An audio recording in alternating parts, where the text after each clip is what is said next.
હકી આવાજ ન્યૂઝમાં આપનું સ્વાગત છે। હું છું અજીત ઝુપેલવાલા। સમાચારમાં વાત કરીએ તો મદ્રસા સિદ્દીકે અકબર દ્વારા મંથલી સુન્ની ઇજ્તેમાનું આયોજન કરવામાં આવ્યું હતું।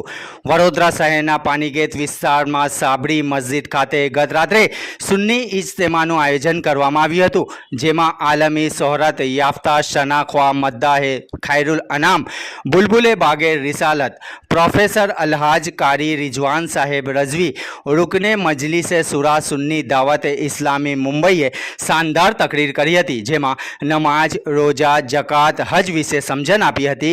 काम वो ले लीजिए तुमको जो राजी करे, ठीक हो नामे रजा तुम पे करो रोदुरुद, जेमां जेरे सदारत शहजादा गौशे आजम, शहजादा हुजूर सूफ़ी नासिर मिल्लत हजरत सैयद जुल्फ़िकार बाबा साहेब कादरी खानका याकूतपुरा वडोदरा अने जेरे निगरानी खलीफाए हुजूर शेखुल इस्लाम अबू मोहम्मद हजरत मौलाना मोहम्मद असलम रजा साहेब कादरी अशरफी प्रिंसिपाल मद्रसा सिद्दीके अकबर सहित अनेक फ़ाजे किराम उलमाए किराम साथे मोटी संख्या में लोग उपस्थित रहा था। अंते देश में अमन शांति जरवाई रहे અને ભાઈચારો બની રહે તેવી દુઆઓ ગુજારવામાં આવી હોવાનું જાણવા મળ્યું હતું। રિપોર્ટ રૂઝે બરાબર।